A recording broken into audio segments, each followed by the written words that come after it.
guys, what's going on? It is Ash here coming at you today in Clash Royale. I am joined by AZ, the Lebanese pro, currently 31 on ladder, and you guys can see the deck. It is his signature PEKKA Graveyard deck. Now, I know a lot of you guys have been asking for PEKKA spam.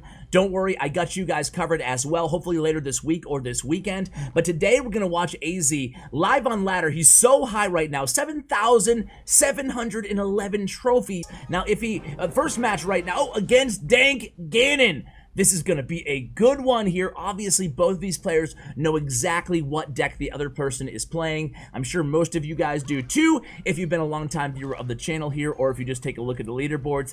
Dank Gannon, of course, a god with 2.9 Expo. I can't wait for this match. Both players split archers to begin with to start out here. And one thing you're going to notice about AZ, right, is that he is very aggressive with naked graveyards. He uses them, and look, I think he might be going in right here.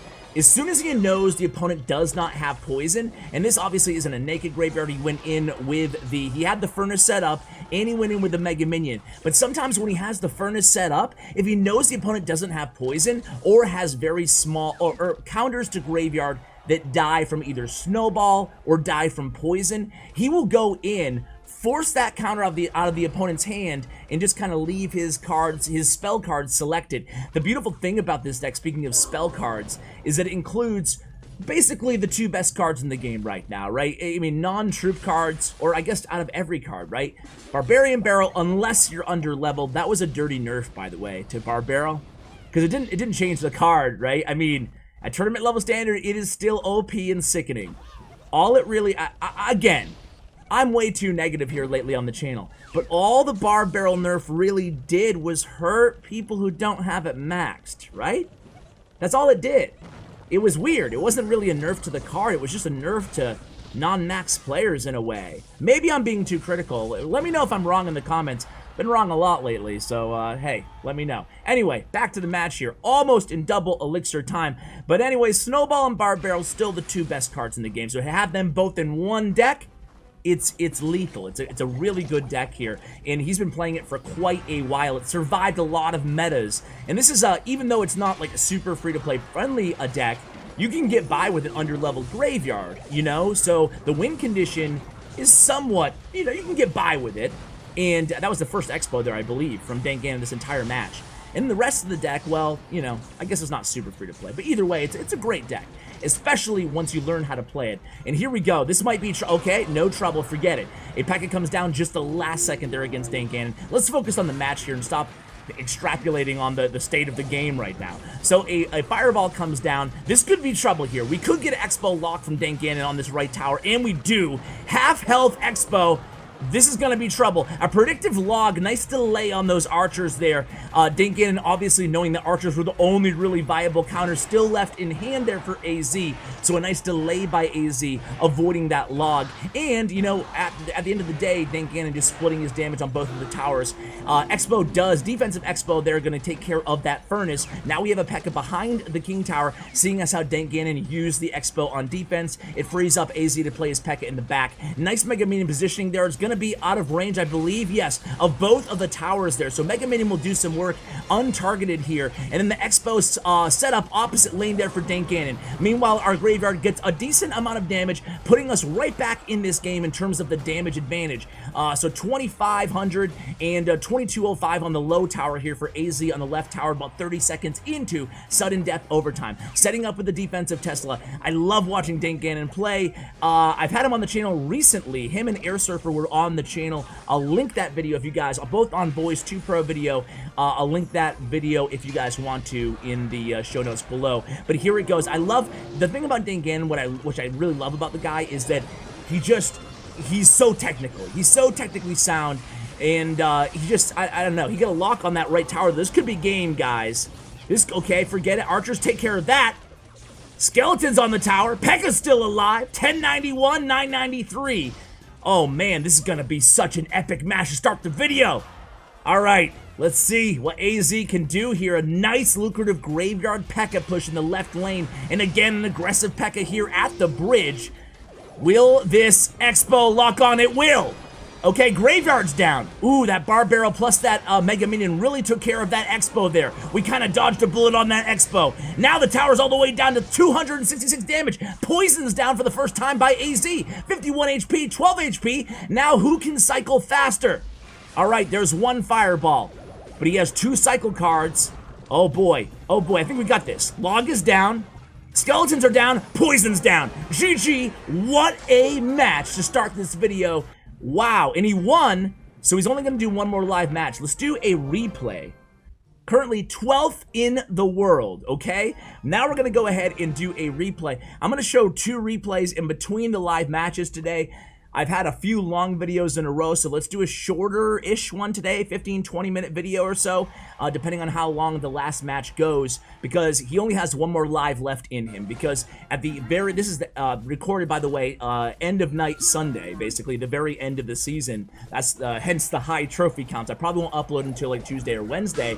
I have a lot of top ladder content saved for you guys that I will be uploading early on in the week, because Supercell deletes the replays when we have the update. But anyway, I wanted to go ahead and show a couple replays against popular meta decks so we can just, you know, again, try to pick up the habits and the technique and the strategy employed by AZ while he plays this deck so you guys can have more success in the arena with it. So here comes a Dark Prince opposite, or not opposite lane, Dark Prince down the lane with the bats, excuse me, setting up those archers there. Notice that archer setup. We're still going to take more damage than we gave there with that early aggressive Graveyard while I was blabbing on in the background. But that defensive spot with the archers can stop a Dark Prince. It's noteworthy there for you guys. You can split them in front of the King Tower. If you play any archer deck, you probably already know that, but it bears repeating. So here we go. Split Goblin Gang in the back here.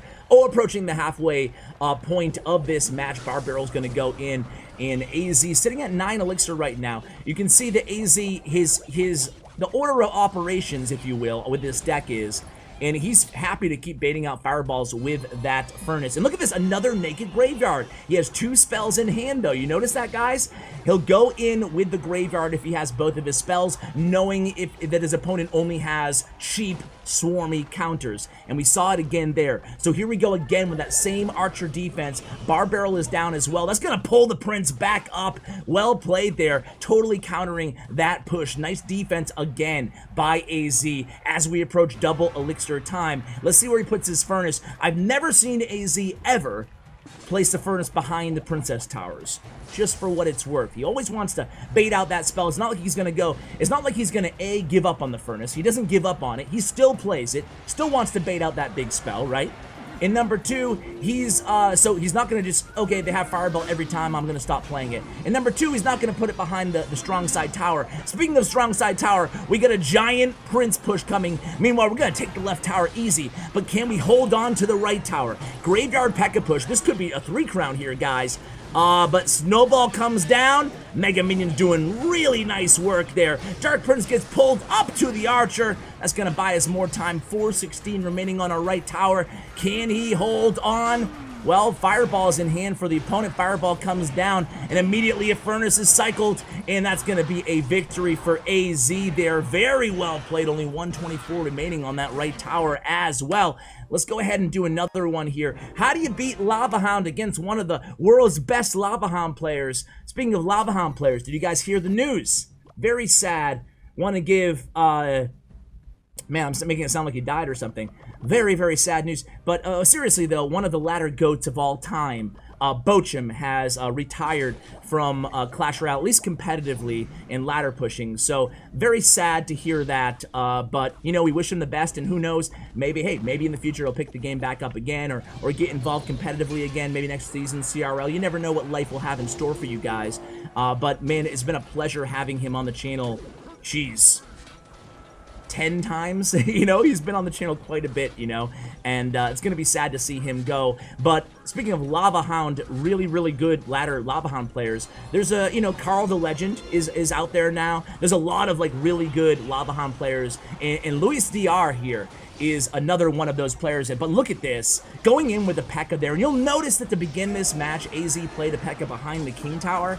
Okay, you don't want to do that unless you know your opponent has Lavahound. When you see Luis DR, you know he's playing Lavaloon. So, you know, suffice it to say, just keep that in mind. Whenever you watch these top ladder videos, 90% of the time, if not more, the pros know already what deck they're facing. And the same thing with AZ. All his opponents definitely know what deck he's running because it hasn't changed in like 2.5 years, okay?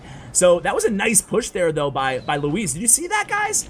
Went in with the naked balloon, sent in that miner, then fireballed the archers, but wasn't able to connect with that right tower. So nice defense there by AZ, despite, you know, Luis trying to pull out all the tricks there. So Luis playing the Lavahound double minions deck, Lavaloon double minions deck. I hate facing this deck, man. And it's not over yet, because double elixir time is approaching. And now, again, we know what deck he's playing, so we can play the P.E.K.K.A in the back and try to mount a big ground push. What is the weakness of pretty much every Lavahound deck? They only have usually 2, sometimes 3 ground counters. So if you can keep track of the ground counters and make sure you always have air responses in hand on the other side of the arena, well, you should be able to beat Lavaloon with this deck, okay? So again, keeping track of those ground counters, being ready with your poison with the P.E.K.K.A to protect the P.E.K.K.A against Swarm, because usually Lavaloon, has guards or Goblin Gang or heck, even Barbarians or Skarmy or Tombstone, any of those cards, and they're all susceptible to poison. Speaking of P.E.K.K.A, she gets a few hits on that right tower, 404, and just really nice defense here, just taking his time, using his furnace on an unorthodox defensive way there. Very well played, but he might lose this tower here. I think he's going to, but we have our tower. The right tower is down to 400, make that 300 and change, and it's going down and down and down thanks to the poison. So yeah, there it goes. I think the first time I had Bochum on the channel, poison probably still slowed the troops, but it is what it is, guys. Again, best wishes to Bochum. But anyway, guys, let's go ahead and go into the next live match, the last live match of the video. I'll be right back. All right, guys, he said in chat, one more match and I'll go in 10 minutes. And then he went in 1 minute later. AZ, you're killing me, man! Luckily, we didn't miss much here. As you can see, there's really not a lot of tower damage. It looks like we just used one graveyard against the opponent and got about 1,000 damage, and they returned the favor here, getting more than 1,000 damage off of our left tower. So halfway through the match, I apologize, guys, but if he wins this match, coming off that win against Dan Gannon, he will be top 10 global, almost 7,800 trophies.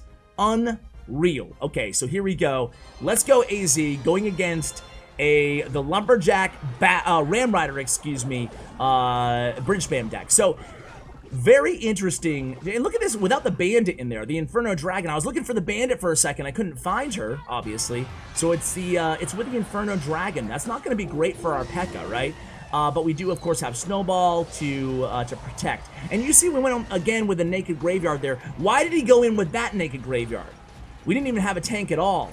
And again here, what we were doing there, what AZ I think he was doing there with that Naked Graveyard is knowing what deck he's facing again. Having identified that, he knew as long as he kept 7 Elixir for defense, he could stop basically any push using his P.E.K.K.A on the defensive end. That's exactly what happened. And again, we're going to see it here. Snowball, you're going to see the power of Snowball in this matchup, guys. If you're not a Snowball believer, watch this matchup, because Snowball does such good work, not only killing bats, resetting the Inferno Dragon, but also it does really good against Bridge Spam units, especially the Ram Rider, and Battle Ram. So here we go. We're going to get the tower all the way down to 1181 thanks to that poison there. And here it comes again. This time we don't have enough elixir for the P.E.K.K.A. So there it is. Bar Barrel Snowball. No big deal. No tower damage. Totally, I think. Okay, one swipe of the Barbarian. I lied. 2,000 HP remaining on our left tower. But again, Furnace, Bar Barrel Snowball. Thank you very much. You know, good defensive sequence. That's insane against a Ram Rider and a Lumberjack push and a Barbarian Barrel. So here we go. Speaking of Barbarian Barrels, we're going to do it again. The same 1-2 combo. We took down the Ram Rider and the Bats only using the Bar Barrel and the Snowball in the right. Now we have a nice elixir advantage here. Well, very slight elixir advantage. I'll take that back. And there we go again with the Furnace. And again, we have archers set up there. We're going to try to stack troops against Ram Rider if we can. That way the snare won't totally negate our defensive troops. Now we're about 50 seconds in. Here comes the Graveyard with the Bar Barrel. Poison also comes down, realizing that the opponent's best counter in hand is probably Bats. We're not going to get a lot of damage. Actually, that's a defensive poison. I take that back.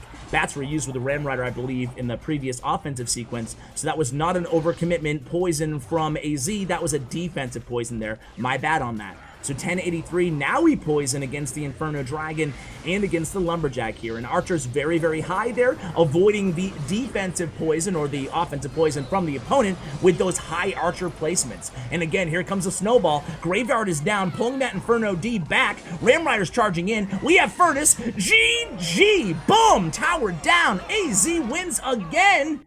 Where is this dude on ladder right now? Where is he? Oh my god, this might be the highest trophies I've ever featured on the channel. 77, 71, 8th in the world. Congratulations to AZ. Guys, again, I'll have PEKKA Bridge Spam coming up later. Don't you guys worry. I hope you enjoyed this video as much as I clearly did. And good luck with this deck. Give it a try. See what you think. It's a different kind of Graveyard deck. A different kind of PEKKA deck. So if you haven't tried it before, definitely let me know what you think inside the arena. Wishing you guys a lot of success with it. So check out AZ's player stats and profile thanks to statsroyale.com. And of course, check out his Twitter information. Give him a follow there on social medias, all in the show notes below, along with a deck link. And a huge shout out to Bren Chong, my YouTube partner. Check out his information in the description below. Guys, thank you for watching. And as always, take care, guys.